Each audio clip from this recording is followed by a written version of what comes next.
Hey everybody, how's it going? Dan Shinder here on Drum Talk TV Live, coming to you from Globe, Arizona, tiny, remote mountain town 100 miles east of Phoenix.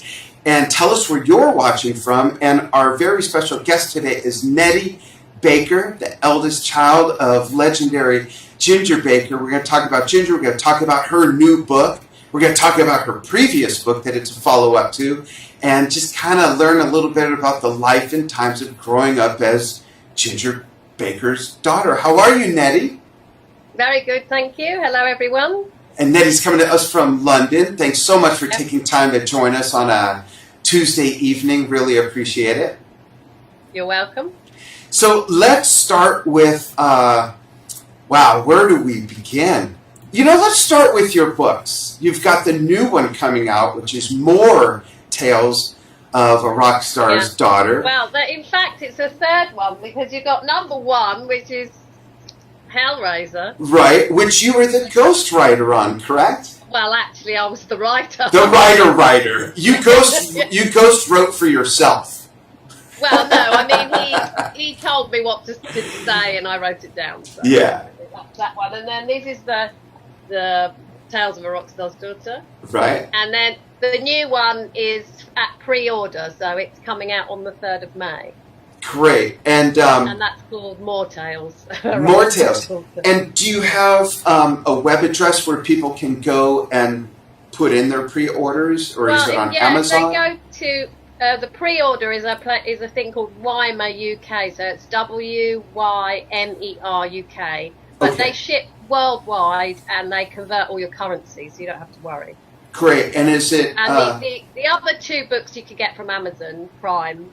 Okay, great. And also, you know, if they go to gingerbaker.com, they can get to our Facebook and our Twitter through the splash page of the website. Perfect. Gingerbaker.com will take you everywhere you need to go. Yeah. Great. I have to start with Hellraiser. What was the writing process like, sitting with your dad for how long, and having him, you know, kind of spill everything out? How long did that take, first of all? And he was living in South Africa then, so I went to South Africa for that. But he had written a lot, but a lot of it had been lost, and his writing was very good. But so there were about 20,000 words that were still there, which is the Graham Bond section. So I didn't have to do much with that. And then I went out, and I've still got the tapes. I sat and I made notes and taped it. Oh, wow. And it took us, I don't know, a week or so, really. But, I mean, most of it, there were only a couple of things I didn't already know. But most of it I knew already. And obviously then I had to try and make it not quite so horsey. Otherwise people would have died of boredom. I did my best, guys. But, you know. Yeah. The story is this, you know, it's not, people are like, some musos were like, oh, it hasn't got, you know, muso, but that was the story of his life that he wanted people to know about. So that's him telling you what he wanted you to know, and his version of events. So some of it may not be accurate, but that's what he thinks, according to him. So, and that's what an autobiography is, really. Right. And were there many events that you both discussed and that you wrote about that, what's the word I'm looking for? That were there any events of contention that other people famously said, no, it was like this, but your father is saying, no, I remember it like this? Were there any sort of special moments like that we might be familiar with, quote unquote, the other side of the story or something like that? Well, mainly, probably with a couple of relatives, like maybe with my mum when she was alive and his sister. I mean, I think the Eric Clapton, you know, how they got together after the John Mayall gig is, I think, you know, from my dad and mum were there at the time, and our two people say the same thing. Eric's was slightly different, so I think my dad's version is, in the main, I would say his is more accurate. For what happened there, you know, that afterwards. I mean, Eric's some of his in his book. He's got a lot of the place names wrong and things like that. Oh, Things wow. he said, you know, like he said he didn't, when his wedding reception in '79 that I was there, that he didn't come downstairs or see anyone, but I saw him in the kitchen immediately. He spoke to me. So there are certain things that I know, you know, they haven't quite got right in all of their books. So Right. I And mean, do it's you, very hard. yeah, do you feel that it wasn't a matter of anybody being malicious with different versions of the story? Just with time and with age, people remember things differently? Well, I think people feel things differently because the perspective of the past is, you know, I mean, police say, you know, with interviews with people about, you know, you can see how many people have seen the same event. I think it's your emotional response to what happened, how you remember it. Right. So you might have changed it to how you feel. So I think Yeah, and maybe to Yeah. how we want to remember some yeah, things. yeah. Yeah. Before we go on about the books, could you please give us an update on Ginger, how your father's doing? Well, he's got a lot of health issues because he had a heart bypass in March 2016 Mm-hmm. and a new valve. And then he's got COPD, which is degenerative lung condition, Mm-hmm. and he's got a DJD, which is a degenerative joint disease, Right. and he's got some other issues as well that are going on with him. So, you know, he's nearly 80. Yeah, wow. So I think, you know, he's like, you know, obviously as amazing, he's still alive at all. Yeah. Really. Yeah. I mean, Absolutely. considering that, you know, people thought he would have died ages ago. Yeah. And he's still here. He's a miracle, really, a miracle.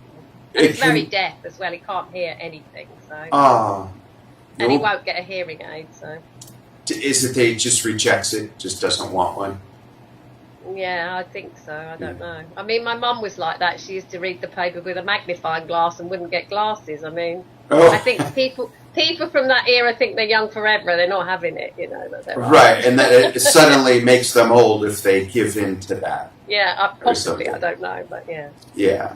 Interesting. You know, one of the most interesting things to me about your father's musical legacy is that it's not like he was in Cream for 15 or 20 years or Blind Faith. You know, they were such short-lived slivers of time that had some of the biggest impacts on modern music of the time, and still domino affecting, you know, the ripples from that rock being thrown into the pool is still felt in music today. And I think that that's truly amazing. And I'd love to get your perspective on this. My wife and I often have a conversation, and some other musical friends, that, you know, no offense to anybody putting out records right now, no offense to any contemporary artist, but I haven't heard anybody in years where we think, oh, they're going to be around forever, or their music is going to be affecting people for 20 or 30 years. And when you look at the music of Blind Faith and the music of Cream, and of course the Beatles, Queen, Led Zeppelin, and their 50 years later, all those bands' music is still very, very impactful on musicians, on people. It's the soundtrack to people's lives who are even older than I am. And I just find that fascinating that there was a time back in the 60s and the early 70s when there was this immense wallop of music that I'm not sure will ever happen again. And I hope that I'm not sounding like an old crotchety man saying that, you know, today's youth it won't stick. You know, I'm sure back then no one thought that the music would last and have such an impact for 50 years. But I don't know, what are your thoughts on that? And did anything like that ever come up in the discussions with your dad? Well, I think he would say it, you know, and it's in the book and the movie Beware of Mr. Baker as well. But, you know, that it was sort of his intention to do that. And, you know, obviously there was that melting pot of all the different influences that everybody had, the musical influences that all hit at the same time. Post-war, you know, obviously they'd had the, you know, in England we'd had rationing till 1952. After the war we were rebuilding, so Yeah. a lot of the English wave were that sort of, they'd known a lot of austerity, and then suddenly, we never had it so good. Our Prime Minister at the time said so. We had that sort of wealth coming in, everyone could get a job, and there was a lot of freedom to create as well, which you don't, that's a very unusual thing to get in a society. So everyone wasn't under a pressure to, you've got to get your money and live. There was a little bit more freedom there. And so I think, he was older than the others, and he'd come up through jazz. So it was this smash, and so was Jack. Jack was into jazz, so, and they sort of smashed together with Eric. And, Graham Bond Organisation were a very, very popular band, but they didn't sell a lot of records. But they were on tour with The Who and the Moody Blues. And they were influenced, Steve Winwood was influenced by them, Ian Dury was influenced by them. So they were cross-pollinating everywhere. And then I think, but he wanted to do something successful. Yeah, and for absolutely. some reason, those three, it was in my front room when I was a child. They just came in, and that was in our house that they played together for the first time in Neasden, North West London. And, it's just a little tiny downstairs apartment where we lived, and Jack came round, Eric came round, they played, and they looked out of the window, and there were all some kids outside in the fields dancing. Oh, wow. And they said, wow, this must be great, because look, there's just kids dancing. And that was the first time they thought, oh, yeah. So it was definitely his intention to do something successful. Well, it worked. It sure did. I must say that the reunion they did at the Royal Albert Hall, that was 2004, was it? 2005. It's one of my favorite concert films ever, and for lots of reasons. One, because of who it is. Two, it was shot and edited superbly. It's a great concert film. There's nothing more aggravating than when you're watching a concert film and the drummer's doing something special and the camera's on the guitar player, or the guitar player's doing a solo and the camera's on the bass player. There's nothing. But when a director knows the music and can really pull that off, especially with so many cameras at a venue like that, it's great. But then their playing was just superb. It was like they had never stopped playing together. Were you at that show by chance? Yes, yeah. Well, when they're playing Crossroads, you can see me in the box. I've got a green. I'll have to watch for that. I'm not blonde. Yeah. So we were on there. We were on it for about 20 seconds. When they put it on the TV, we're like, look, we're on the telly.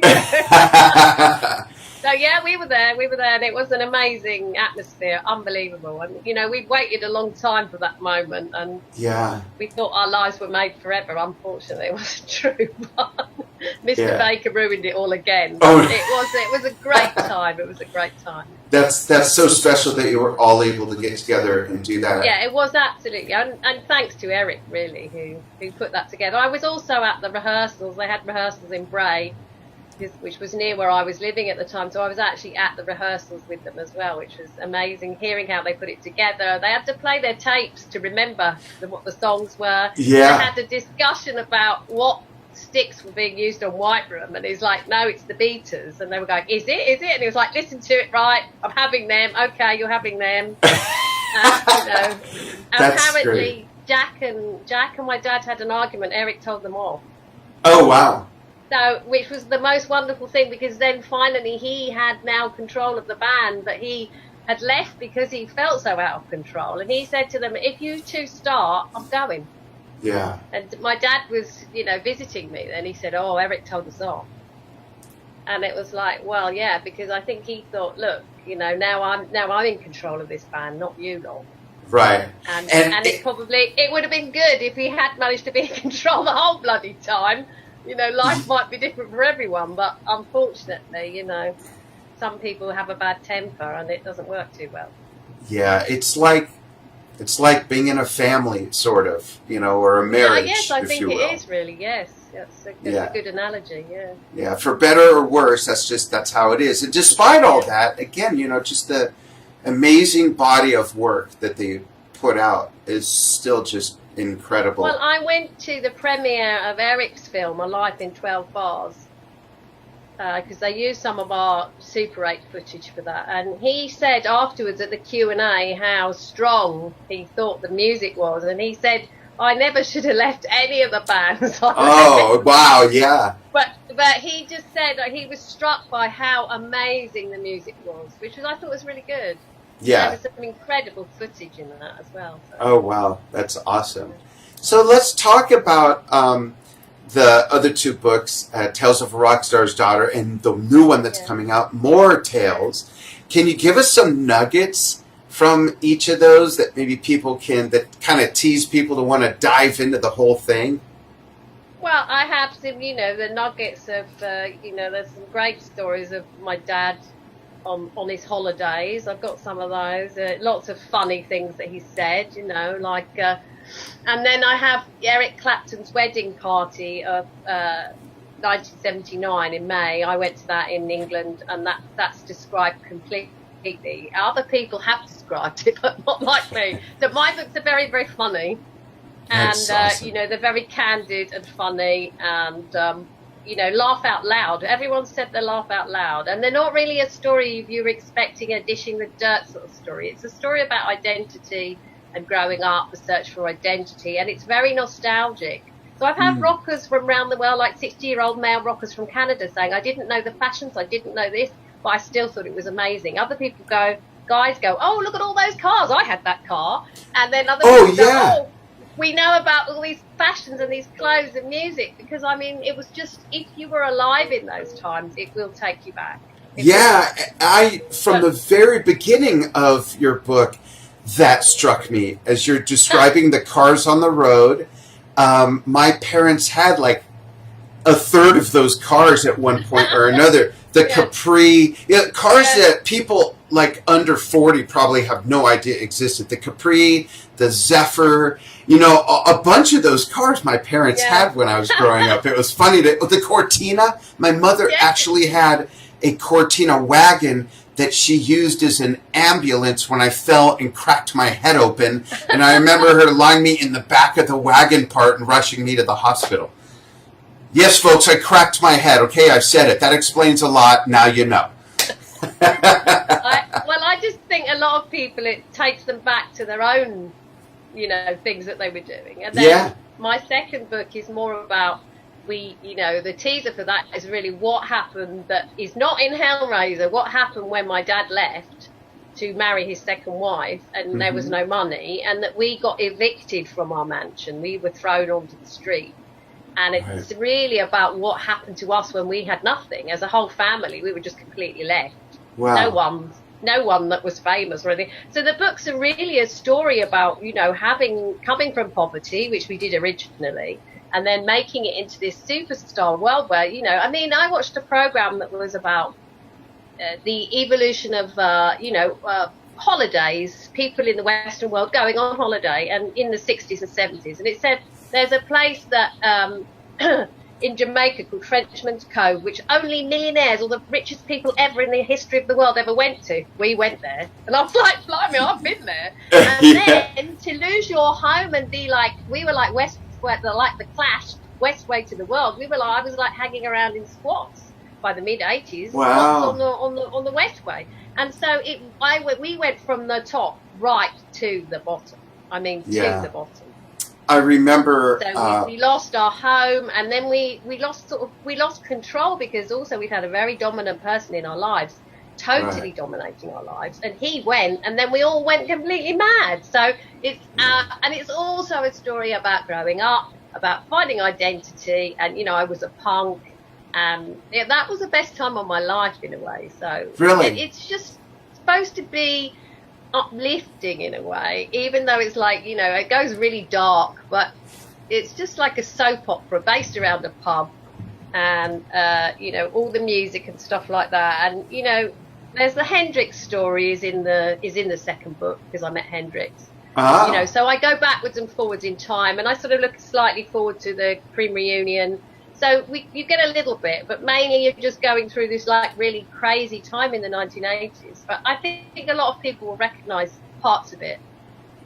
Yeah, and probably have heard in some form or another rumors or different factions of some of the stories that now they'll hear the real story. You know how it is. Someone hears something they tell it to someone else as it moves down the line. By the time it gets to the end, it was, oh yeah, he was wrestling a bear with a butter knife, and you know what I mean?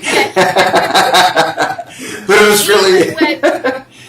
Even when, my dad got really annoyed with Beware of Mr. Baker when my brother said, oh, no, he gave me some coke, and then he took all the money, and he sent me home in a coach.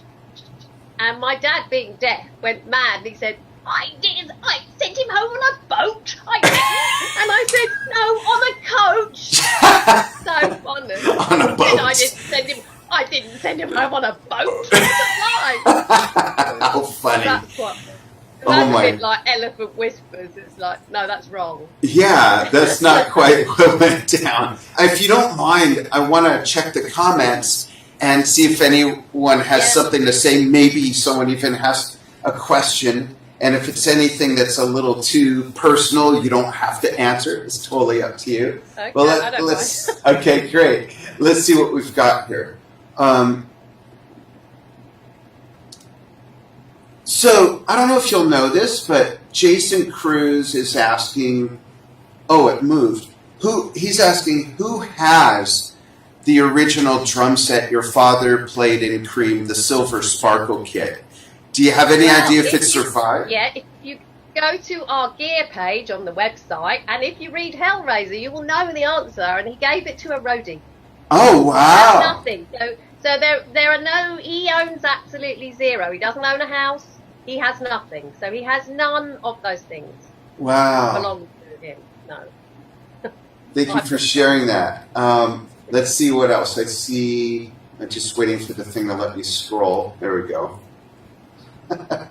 So.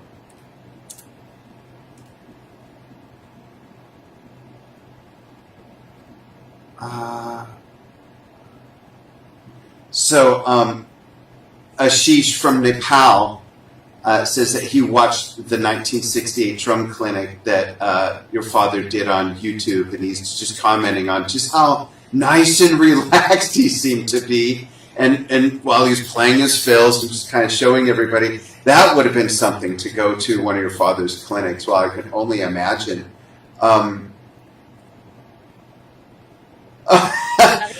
He'll have to go to Kofi's clinics now instead. Oh, yeah. In fact, folks, that's right, and they're wonderful. Kofi Baker, KofiBaker.com, KofiBaker.com. Yeah, and I've got a video of a clinic I shot the day that I did Kofi's interview. We were in Las Vegas then, where I started the company. Yeah, thank you very much. I was so impressed with his playing. Yeah, really. It's amazing. And, like Ginger said, we were at a Zildjian dinner in London, and Ginger did say in front of them that Kofi Baker is better than Zach Starkey and Jason Bonham by a country mile. So I didn't say that, guys, but that's what his father said. I'm going to go out on a limb, and as big of fans as I am of both of those gentlemen, and as much as I think Zach is the best drummer the Who have had since Keith, I don't know why they never got Kofi. I don't know, but Kofi, I agree, is such a fantastic drummer. What I love about what he shows at the clinics is he explains the African element in jazz, and he breaks it down and plays it in a limited independence. I think he feels, because my dad has pissed a lot of people off, I think he finds he gets tarred with the same brush a lot.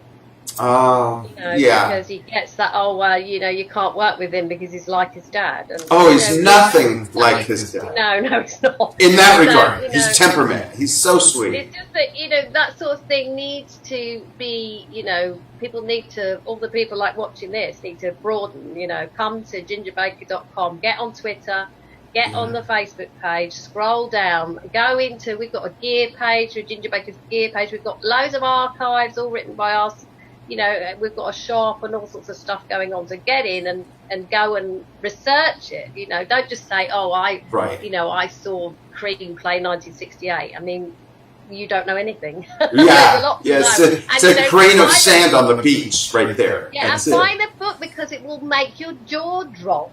The tales I have to tell are people just won't believe it. And these are all polite versions of the story. I mean, the real stories are actually quite, more amazing than I've been able to tell you.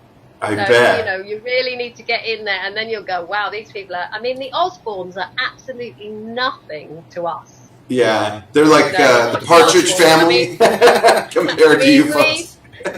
We put the D in dysfunction. Really. I remember Kofi saying when we were talking, and then in the interview, when you got kicked out, evicted from the mansion, Yes. sleeping outside, he literally had a chain around his wrist and threaded all his drums together. I don't know that was actually true. What happened is the three of us went to my grandparents' house to start with, and my brother fell out with them because our cat came. And I think because they didn't have a cat door, and so the cat would be in and out. And so he had a row with my grandpa about the cat. And then, I'm not joking, and then he left and he went to live at the old studios, which became a drug dealer's den of degradation. It was falling apart, and he went to stay there by his own choice. He could have stayed at his grandparents. And then we did get a little bit of money through from our house, and my mum managed to buy a house, and then we didn't have enough bedrooms, and she managed to completely illegally put a bedroom in the roof for my brother. Oh, wow. So, and that's actually what happened, but that's all described in my book. And about, you know, when we were evicted before and he broke back in through his own window, I mean, they did have a hard time. I wasn't living there when they came to cut the gas off. They took my mum to the police station, and these are people who've been like the family of an icon. Yeah. That's the point I'm trying to make. Yeah. Just like completely dropped. When we lost our house, the only person who spoke to us and asked us if we were okay was Screaming Lord Sutch, who we knew. Oh, wow. Wow. And no famous person, nobody with any money, no one anywhere mentioned it at all, said anything to help us at all, no one. Wow. And that is a point which I want to make. Yeah. And even my dad didn't mention it. He just said, "Oh, it was your mum's fault." So we were just completely left. Nobody cared. So we just had to get on with it, which we did brilliantly. Yeah, absolutely. But you know, I need people to know it's like, and it's still like that. We're not like the Rolling Stones or the Rod Stewarts or anything like that. People think, you know. Yeah. Yeah, I mean, Eric's you know, sorted his affairs out properly and looked after his family. We've got nothing. Yeah. Zero. Wow. And this is why we're doing, Kofi's doing what he's doing. My sister works for a bank in Amsterdam, and my daughter works for a charity as a marketing campaigner, and she, you know, pays her own mortgage, and you know, I have to do my writing and stuff like that. None of us are getting a handout from Cream. None of us, because there isn't any. Yeah. Let's look at, if you don't mind, let's look at the comments again. This is a good question from Tim Weathersby. Asks, he loves your dad's drumming. He is one of my drumming inspirations. Do you know if he had a favorite gig that he ever kind of always referred to? I think his favourite is the 2005 reunion, I think, really. Yeah, that was great. And also he spoke very highly of the Blind Faith 69 in the Hyde Park. When he sees his playing on that, he always goes, "I'm playing really fantastic there." But his favourite drum solo is the Toad he did for 2000. Yeah, that was brilliant. Yeah. And those, I would say that's sort of some of his, that I've heard him say are his favourites. I don't know, he might have others, but I've actually heard him say, and I know when he was watching the Blind Faith, the movie thing with that, he said, "Wow, it's really good." Oh, that's great. Another person's asking, it's also Tim, asks, who were his inspirations and what was his favorite kit? I know his inspirations were Art Blakey and African drumming. Blakey, what are some other ones? Art Blakey, Max Roach. Max Roach, of course, yeah. Elvin Jones, Phil Seaman. I mean, Tim, get Hellraiser. Yeah. Watch Beware of Mr. Baker. Yeah. You know, and come to the website. You'll get every answer you need. Yeah. You don't need to ask me. Do you know if he had a favorite drum kit? Well, I don't really know. I mean, it's hard to say. I mean, his first kit he sort of made himself. And I think, if you read Hellraiser, he talks a lot about his kits and stuff like that. So you might be able to get a feeling for what his favourite kit is. Yeah. I mean, he likes the current DWs, but You know, and also in Hellraiser, he'll tell you how he got the double kick, where that came from, the influence with that. All you need to know, go out and tell the whole of the world to buy that book, and then, because people don't know it's there and it's good. So, yeah, absolutely. And then after that, you can get mine, because mine runs alongside it, and, depending on what your interests are, I'd tell you a lot of inside stories that he doesn't. Yeah, I bet. And Cyril McKinnon, I'm not sure what book you're referring to, but their comment is well written and a real entertaining journey. So we could probably apply that to, let's say, all the books. And Chris Gordon says the funniest line from Mr. Baker is Graham Bond was a fat guy. That's funny. Wow. We've got much more fun in the books. I can tell you, you will be laughing a lot. Yeah, I'm looking forward to that. I'm like halfway through the first one. I don't have Hellraiser, so I'm going to get that for sure. Yeah. And I'm just looking through more comments. A lot of people saying, he was a big influence and everything, which he was. I got turned on. This is what's important for us with our website and the stuff we're redoing soon. I'm in talks about doing something, much better with our web store and putting in some really good stuff. And really, I have a good relationship with Universal, who are the people that deal with all the Cream music, because they did me a great write-up for my book, which was really nice, and put it on their website. Because the most important thing that we all want to do is keep the legacy, because it's really important that he's not degraded or, put down. He belongs to be up there with the top. Yeah. And, absolutely. That's what we as a family and especially with the influence I have on it, is to keep it at the top and make sure that, people really know about it and really see it in a good way, and keep buying that music, because Universal are doing a lot of really good reissues. The Blind Faith album has just been reissued in the half speed. He's got his own page on the You Discover website, so if you go to You Discover, there is a Ginger Baker page there, which is also, and I'm working on trying to get as much of the music as I can back into one place, so it's more of a one-stop shop. Oh, good. And, that's going to help him in his old age to get, him being looked after properly, so he doesn't have to do anything. And, that's what I'm looking for anyway. That's what we want to do. Keep it high. That's great. and he does belong up there, because, again, even with both those bands. Well, as you said, the influence is massive. Such a huge influence and an amazing body of music for such a short time that both those bands were putting out music. And the music speaks for itself, as does his own individual playing and that influence he's had on drummers, even still today, 50 whatever years later. I mean, my daughter, when she was, 18, and she's nearly 27 now, but she had friends at school he was their favourite drummer. Yeah, even at that young age. It's still happening, and, I think that's what you need to keep. That legacy needs to be kept alive in the best possible sort of really, really special way. Stuart Copeland is a massive fan. Yeah. And we went to see him. We did the Rock and Roll Fantasy Camp in 2015. We went to Stuart's. And you can find on YouTube, there's a little tiny clip of them playing together at Stuart's house. Oh, that's awesome. He's a massive fan. That's great. And Denny Lane is, he's touring at the moment, and he's often saying, they say to me, he often mentions Ginger and saying, how great it was for them to play together. So, that he's still in the minds of everyone, which is great. That is. Nettie, would you ever consider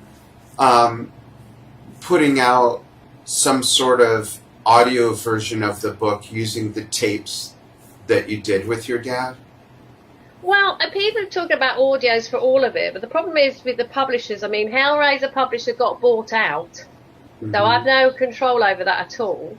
The publishers I have are quite small, and the thing that you have to do, so if anyone out there, is watching this and is works for a big publisher in the world somewhere and they want to have a discussion, then fine, but it's not financially viable to do anything audio.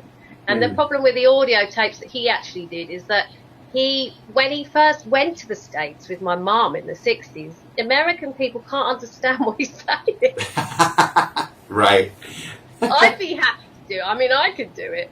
I mean, I could do a Ginger Baker voice, no problem. But, I would love to have my books as audio. I think they'd be good, and a lot of people want that, but they won't do it. I mean, you can't. I sold in the last little bit. I sold 413 copies of Hellraiser quite recently, and we get 12% of the book, and then I have to split that 60-40 with him. So I made £50 for selling 413 books.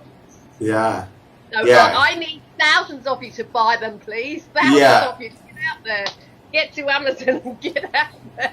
Yeah, and enjoy these great stories. I can't wait to finish this. Nobody knows they're there. People come to my site and go, oh, is there a book? No, they don't even know it exists. Wow. Well, Nettie, I really appreciate you coming on. I'd love to do this again after the new book has been out for a while. That would be awesome. Yeah. So they can pre-order. If they pre-order the new one from Weimar, the More Tales of Rockstar's Daughter, it will be signed if they hurry. Oh, that's great. And is it Weimar.uk? Weimar, it's WYMER UK. Weimar UK. I think if you just put that in, it's weimaruk.co.uk. Okay. It's also, that will ship to you worldwide. So you don't have to worry about, they always say, will it come to my country? Yes. Yeah. Oh, how much is it in dollars? It just put it in and it will convert it for you. It's really, really simple. Yeah, it's 2019, folks. Tell your children to do it for you. Yeah. That's what I say. Or grandchildren, even. I'm gonna definitely get mine. I really want that. Yeah, absolutely. But we'll have to do this again. Go have a look on the website. It's all there. So. Yeah. And when it's been out for a while, we'll do this again, and we'll get some feedback from some of the readers, and we'll get people to chime in with their favorite anecdotes from it. So, folks, if you want to be part of that special all-inclusive episode with Nettie Baker and myself, get the book, read it, so that you can chime in and share your favorite story from the book. Nettie, thank you again. Hang on the line for just a moment, and thank you, everybody, on Drum Talk TV Facebook Live, or if you're watching this on the archive, thank you for watching as well, and we will see you all soon. Thank you very much. Thank you. Bye-bye.